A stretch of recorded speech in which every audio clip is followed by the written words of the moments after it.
چند فرزند شما در سوریه هست؟ من 6 فرزند دارم. حاضر 2 فرزندم همین طرف گذاشته رفتن. شما را کی خبر کرد که پسرتون در اونجا هست؟ رفتن اینا یکمون اینا خیلی پسری که همه داشته کنجاش خب سال تولدش خب 91 1991 چی نام دارد میبخشید؟ ایلدار بیک. دلدار بیک؟ ایلدار بیک. او دویم کرسی خودی جمهوریت همه خودی شهر ده اگر افاکت میخواند دویم کرسی دانشگاه اگراری ده دویم کرس بود. بعد گفت که پدر من خیلی دشوار شد زندگی. گفت که من اکادمیسکی میگیرم. پس یک کار کردم مسکو ده پولی افته چونکه شرطنامه شد بود تامین یونیورسیتیش. 2 سالش خیلی خودش کار کرد، خودش داخل شد، پولش طوله میکرد. لیکن سوم کورس ده خیلی که نتوانستم پول یافتم. گفت که من مسکو میرم، من خیلی پول یافته جمع کرده 1 سال کار میکنم بعد دوام میکنم. بعد رفتم بس حقیقتا 6 ماه کار کرد. ای آگوست رفته که باشه. همین بعد 6 ماه 12 فوریه زنگ زد که خانه با مدارش خطی گذارم شده که بعد این یگان واقعا نبود که من میرم. بعد فهمیدیم که 12 بعد به 1 ماه پس معلوم شد که گم شده همین ده. من تا امنیت رفتم همه جای خبر دادم همین بچه نیست. بعد که این معلوم نشدم پس بس فهمیدیم که همین طرف گذاشته میگه لیکن معلومات خبر نیست. لیکن بعد این پسر دویم انزاربیک این تولدش 89 سال اکاش میشد. او مسکوادن کار میکرد. گفت که مادرش گله کرد. گفت که چی شده میخواد دادارت نیست. چخیلی که او کوکو کرده همین خود مسکواده همین چیشه دادارش کوکو کرده. چخیلی که اولم همین چیز با چی شده چی بگم خیلی چخیلی که این با یکی که حاضر معلوم شد که اکن این طرفش میوام گفته خودش اینم خیسته همین دادار ما میبیارم گفته اینم غلطید. بعد فهمیدیم که گفت که همین زندان در غلطی ده. اونش بعد 2 ماه برو ماده است پسرم ایلدار بیک خیلی 2 تاش همین طرف ده حاضر.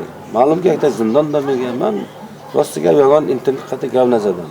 یگان خوش خبر ما این خط چی نیستیم ده. لیکن باید اینو نرفتنش لازم بود. ما چی خیلی این خیلی شد. لیکن 2 پسرم یگان خیلی قشلاق ما ده این خیلی ما چی نیستیم. یگان اشتراک مثال یا خیلی ما زندگی که یگان ای ما اولاد ما نمراده که همین خیلی یا ایشان یا دامالله مولا وقت ما همین خیلی خودم معلومات عالی دارم آموزگارم معلم آموزگار این خیلی تعلیم نداده بودیم. من حاضرم باورم نیست مادرش هم باورش نیست که چقدر خسته رفتن.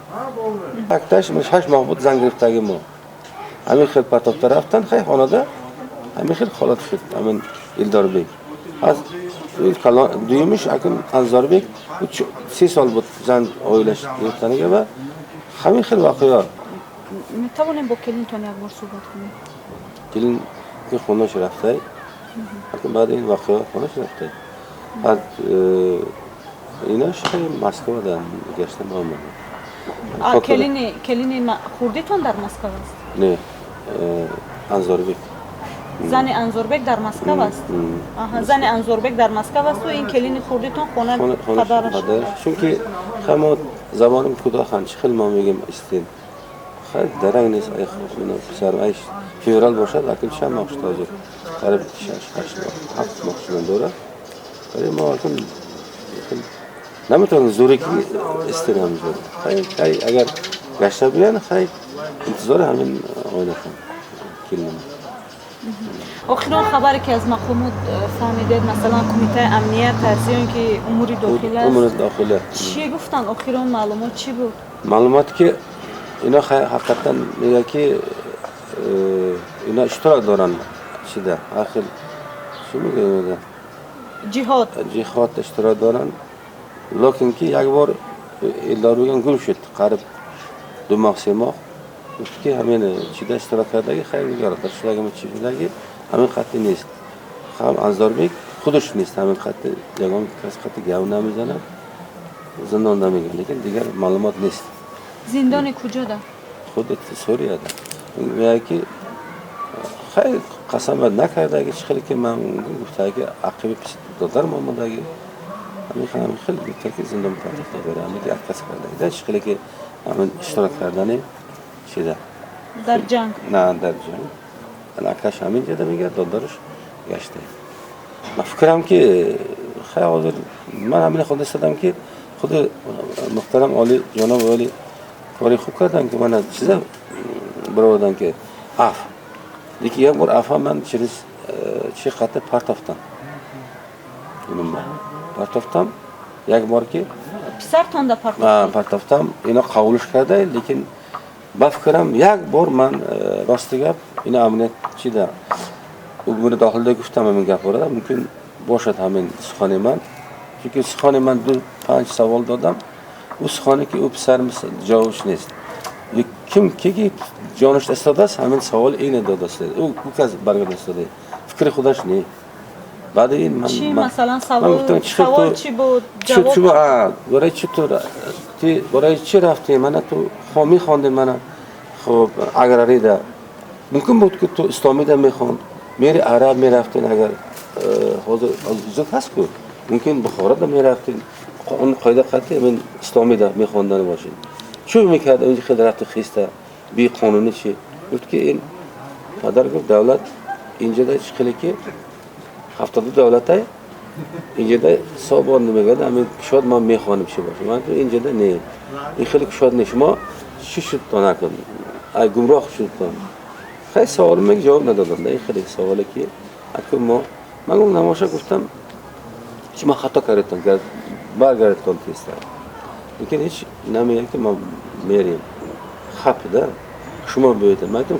خیلی چیکار میکنم من چیکار میکنم من آموزگار باشم بچه ها دست میتونم دادم من رفتم من سوریه داشتم چی میکنم من انا تو جواب نمیکنم خب این یعنی سوال و جواب گفتگو را برای شما کمیته امنیت تشکیل کرد نه اینترنت بود وزارت کار داخله اینا گفتن که چخیل باشد یک زنگ زنیتون چخیل باشد یک فکر من آواز شما شنیده ممکن برمیگردم ممکن یک بار کردن بعد شما صدایی صحبت کردین صداش نه چی قطعی نوشتیم بعد این فهمیدم این خیلی بعد این من کردم که دیگر لیکن من پرتافتم خود امور داخلی گرفتاری بودم خود محترم عالی پرزیدنتش هم آفش پرسید این چیه من گفتم آف بخوان گفتم ولی که اگر اینجا نوشته است چیزی که خیلی رفتید